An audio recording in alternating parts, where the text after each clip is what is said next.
Top story. Last week, literally within 24 hours of the last episode going up, Stormfly finally ended about a year-long wait for his mega collab rebirth of Silent Clubstep, the lost, hacked 1.8 impossible level that has eluded the community for such a long time. The road to verification began last year with the GD Theories episode theorising about Silent Clubstep's eventual verification. After shortlisting Stormfly, he started experimenting with possible layouts for a potential rebirth, and after fruitful practice, this soon developed into a mega collab hosted by Kugelblitz, the verifier of the Ultimate Death Corridor version, which has now been named Silentium Gradas. In a 16,000 attempt journey, Stormfly drove himself insane attempting to verify this absolute beast and was torn between releasing the level in a relevant time and retaining as much of the original difficulty as possible. This sparked a nerf debate which really took a toll on him, and he almost gave up with it a few months ago. However, after appealing to the community, some nerfs took place with the go-ahead from his fans, as Storm was able to get much better progress on it much faster, and finally last week it was verified. This level is among Stormfly's biggest achievements, next to the 4 re-verified top 50 Hell series levels, and now this is one of Stormfly's more elusive restoration projects to bring an old part of GD's history into the contemporary community. While the road to verification has had more of a negative overtone in recent weeks, we should just be extremely glad Stormfly has managed to persist and bring this fantastic prospect into the present day. Silentium Gradas is a great looking level that retains pretty much all of Silent Clubstep's gameplay, and it's out now, so you should go and play it. Also in the news. Temporum, now under the new alias That Jake, has come out of his quitting of GD in a surprising turn of events that he explained on his channel. Temporum has always had a love-hate relationship with the game, but as he explained in his video clearing up things on his channel, he was more recently having trouble in real life with serious issues that he couldn't detail, and he explained that he unfairly lashed out at his Geometry Dash fans. He privated all his videos a few months back and changed his name, and has since lost over 3,000 subscribers. In his explanation video, he made a brutally honest claim saying he was simply too addicted to GD to maintain his presence away from the community. Another very interesting revelation during his break was that he was playing on an alternate account named Butix, on which he became an early victor of hyperparakism, quite possibly the hardest possible 9 circles level in the game. That footage has since been uploaded on his normal account, and after clearing the air, he has begun restoring the relationship between him and his subscribers. He's been streaming and has also unprivated his GD videos, and on top of this he has revealed layouts and things he's working on. He claims instead of angry exits, he will now take regular breaks from the community, which is a much more sensible idea. This could mean big things for GD. A week on from a huge exodus of players from the game, one of the most skilled players with the wave we've ever seen is back, and once he has won his favour back, seeing him getting involved with future projects in the community could mean big things in the fight to get GD back on track, excuse the pun. In other news. After the exodus of players last week, resolves have been reached with these levels that the big players have left behind. The first two are Catharsis and Woodkid. Both are being verified by Boldstep, who last week said he could not find any motivation to play the game. Many were wondering what it meant for these levels, but in a conversation between him and Catharsis host GD Voltrix, he claimed he will verify it and finish it off. As for Woodkid, well, the level is still in doubt as it isn't even finished yet, and Jacobs is suffering with save bugs that are making it very hard to continue with. It seems, though Woodkid was revealed first, Catharsis is much more likely to be the inbound level. If Boldstep can finish these off, it will be great, as these are two levels the community would be extremely upset to lose, and finding verifiers capable enough is a side issue compared to finding players who can even run these levels on their PCs. Though, thankfully, Boldstep is adamant his message didn't mean he was out and out quitting. The next result reached on a project turned upside down by a big player quitting the game has been reached for Deimos, the unnerfed Phobos rebirth that is set to go to number 1 on the list when verified.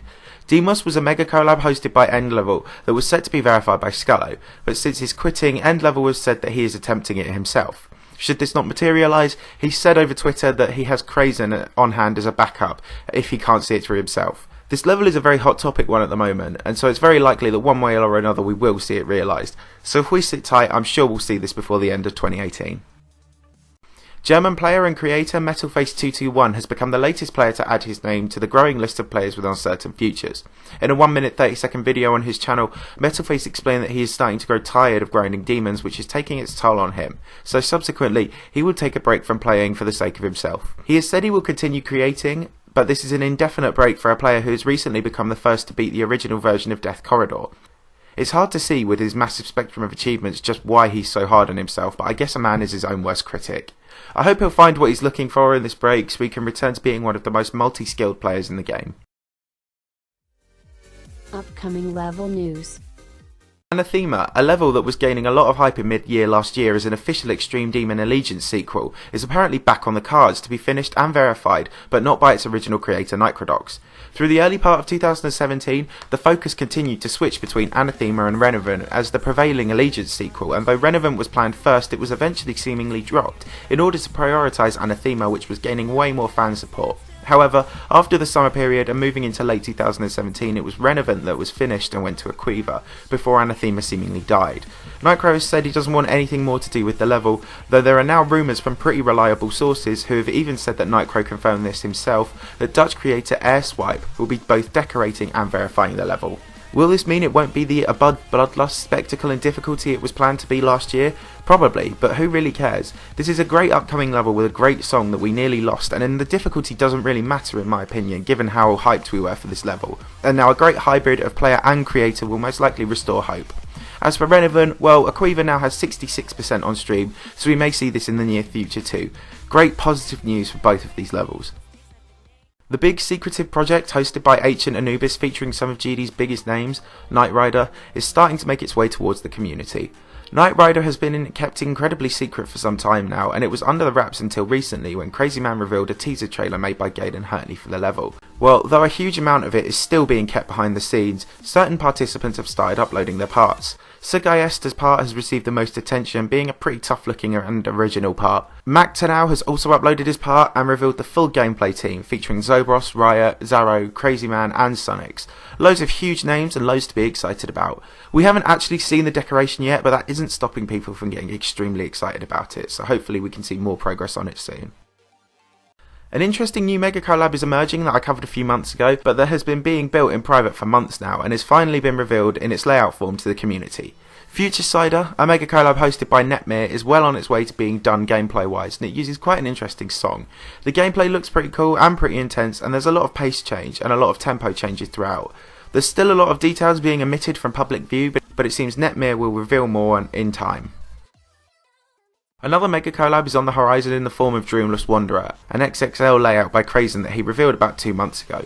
This will now be decorated by several creators, including Walrus, the creator of the current upcoming Extreme Demon Forever Asleep. The level uses a song by Camellia, which while a fairly quaint thing to pick up on, bodes well for the level as I can't really think of whenever we've had a level that uses Camellia's music to turn out really bad. Ocular Miracle and Delta Interface are 2 such levels. And with this being an XXL layout that is already looking good, perhaps this level will acquire its own charm and uniqueness and become a huge feature in GD's future. Crazen had said himself that this is an unofficial rival to Ocular Miracle, so perhaps we can expect big things.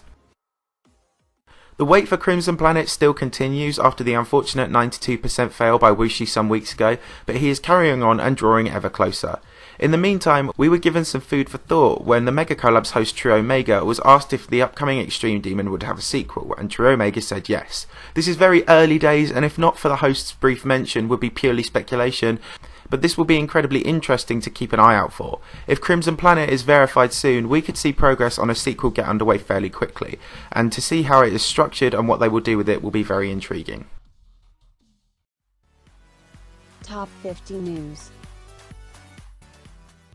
Similarly to last week, there's not a whole lot that's been going on in the top 50, although saying that, Delta Interface, the long-awaited level by Platnu that was verified by Sugayesta, has been rated Extreme Demon and has been placed at 20th on the list. This was quite interesting for me as I wasn't really sure where this was going to go on the list, and not many top players were casting their opinions, but it now sits nicely and neatly at 20th place, 1 place above the Hell World and 1 place below Glowy.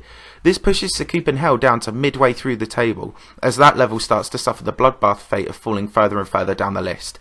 As for Bloodbath itself, that level now sits at 38th. Plasma Pulse 3 is 2 places above the drop, and A Bizarre Phantasm, Betrayal of Fate and Aftermath are all now sat very near to the drop. Crazy to think that these were once the hardest, most unchallenged levels in the game. The recent addition pushes the Hell Dignity by Stormfly onto the bottom 50, making it the first of the 4 Hell levels to drop into the extended list.